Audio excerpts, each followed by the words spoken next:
Hello everyone, next question देखो।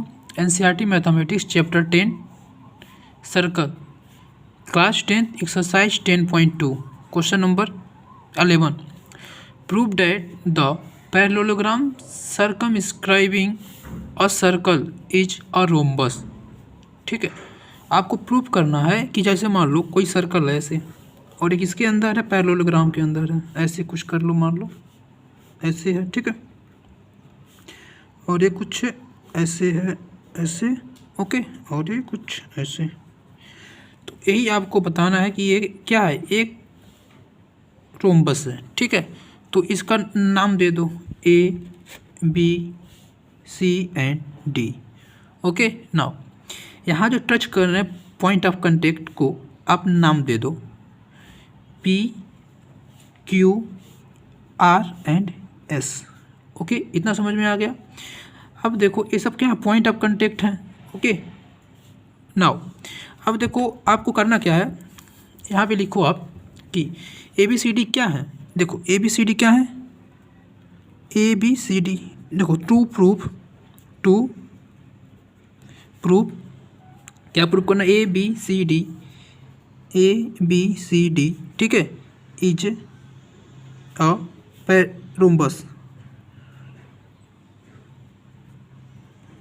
Rhombus. ठीक है, यही आपको प्रूव करना है।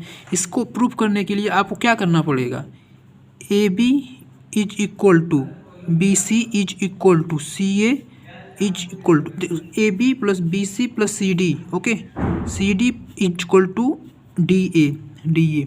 आपको ये पूरा प्रूफ करना पड़ेगा तभी हो पाएगा। ठीक है, इतना आपको प्रूफ करना है। सॉरी, ये सी ए है।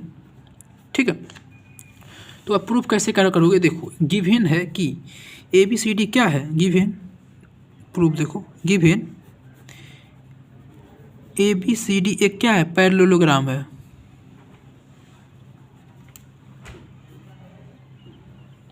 ए बी सी डी क्या है, पैरेललोग्राम है। जब पैरेललोग्राम है तो हम क्या लिख सकते हैं, ए बी।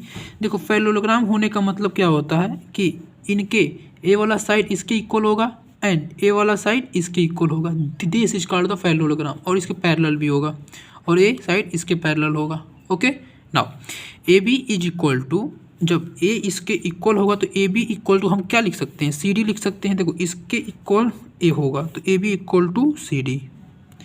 अब और क्या लिख सकते हैं, इसको इक्वेशन नंबर फर्स्ट मान लो, और हम लिख सकते हैं B C equal to A D. तो लिख लो आप B C is equal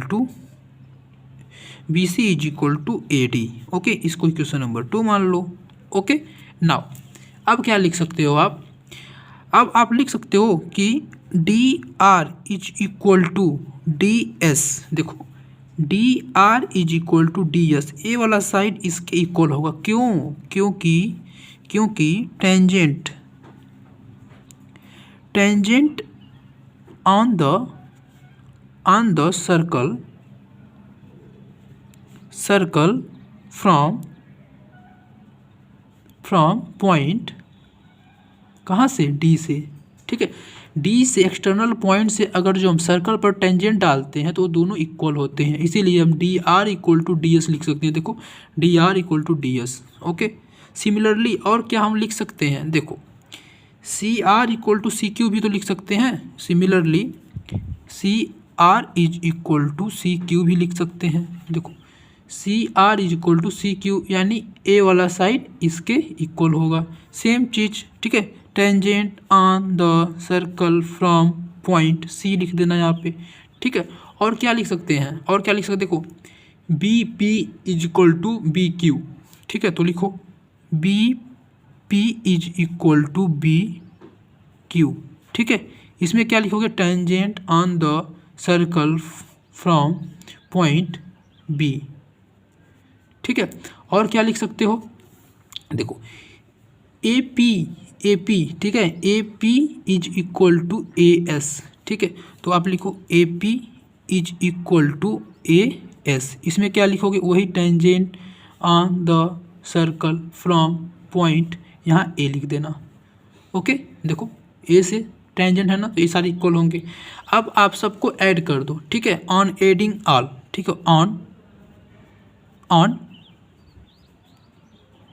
adding all, जब आप सबको ऐड कर दोगे इसको, all of them, all of, सबको ऐड करने पे देखो डी आर प्लस, देखो D R C R B P and A P को एक साइड ऐड कर लो, D R plus C R plus B P and plus A P is equal to, इसको इधर ऐड कर लो, बोलो D S plus C Q plus B Q and plus A S, सबको जब ऐड कर लोगे आप, देखो D R plus C R को आप क्या लिख सकते हो इस फिगर में, देखो डी आर और सी आर, देखो डी आर और सी आर को आप यहाँ से यहाँ तक या यहाँ से यहाँ तक लिख सकते हो, सी डी लिख सकते हो, तो आप इसको एक साइड लिख लो, क्या D R plus C R को एक साथ रखो, बचा कितना B P and A P, तो बी पी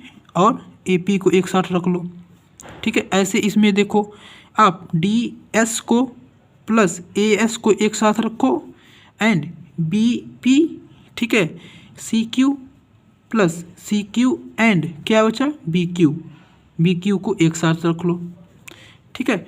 जब आप इतना कर लोगे तो आप देखो आपको क्या मिलेगा, एक मिनट हम फिगर बनाए हैं, इसमें देख लो आप, इसमें देखो, ठीक है। अब आपको डी आर और सी आर किसके इक्वल है, देखो डी आर और सी आर किसके इक्वल है, टोटल किसके सी डी की इक्वल हो जाएगा, तो इसके पास हम क्या लिख दें, सी डी लिख दें, ठीक है। और देखो B P and A P किसके इक्वल होगा, देखो B P and A P किसके इक्वल होगा, ए बी की इक्वल होगा, तो प्लस हम ए बी लिख दे रहे हैं इज इक्वल टू, देखो डी एस और ए एस किसके इक्वल होगा, देखो डी एस और ए एस किसके इक्वल होगा, ए डी या डी ए का, तो हम डी ए इसको लिख देते हैं, plus C Q and B Q किसके इक्वल होगा, देखो C Q and B Q किसके इक्वल होगा, बी सी के, तो हम इसको बी सी लिख देते हैं, ओके। देखो इसको और इसको जोड़ोगे तो यही तो आएगा बी सी, इसको जोड़ोगे तो डी ए आएगा, इसको ए डी भी लिख सकते हो, ठीक है। तो हमने इतना लिख लिया। उसके बाद देखो इसमें इक्वेशन नंबर फर्स्ट क्या बोल रहा है कि ए बी किसके इक्वल है, सी डी के, ठीक है। तो अगर जो हम सी डी की जगह ए बी रख दें, ठीक है, सी डी की जगह ए बी रख दें, तो देखो फ्रॉम, और देखो बी सी किसके इक्वल है, ए डी के, यानी डी ए की जगह हम बी सी लिख सकते हैं, क्या लिख सकते हैं, डी ए की जगह बी सी लिख सकते हैं।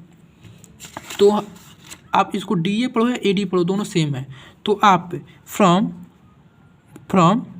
फर्स्ट एंड सेकेंड, जो आप फर्स्ट एंड सेकेंड माने हो, सी डी की जगह ए बी रख दोगे तो कितना हो जाएगा, 2AB हो जाएगा, और इसको ए डी की जगह बी सी रख दोगे तो 2BC हो जाएगा, यानी यहाँ से क्या मिलेगा आपको, A B is equal to B C मिल जाएगा, ठीक है। 2 से 2 कैंसिल हो जाएगा ना, तो A B equal to B C, इसको इक्वेशन नंबर थर्ड मान लो, ठीक है। अब देखो ए बी इक्वल टू क्या है, बी सी है, और इससे इक्वेशन नंबर फर्स्ट से क्या मिल रहा है, A B equal to C D है, यानी सी डी और बी सी भी तो इक्वल होंगे, तो आप फ्रॉम फर्स्ट एंड थर्ड से आप बोल सकते हो कि देखो ए बी किसके इक्वल है, बी सी के इक्वल है, और यहाँ ए बी किसके इक्वल है, सी डी के इक्वल है, ठीक है। तो आप बोल सकते हो कि ए बी किसके इक्वल है, बी सी के भी इक्वल है, और किसके इक्वल है, सी डी के भी इक्वल है, ठीक है। और सी डी किसके इक्वल है, बी सी के इक्वल है, तो ये सब किसके इक्वल है, सब आपस में इक्वल है, ठीक है। तो आप लिखना from on comparing first second and third, okay. तो क्या मिलेगा, A B equal to B C is equal to C D equal to D A, आपको सभी साइड इक्वल मिल जाएंगे, ठीक है। Hence A B C D is a क्या हो जाएगा, rhombus, okay. Thank you class.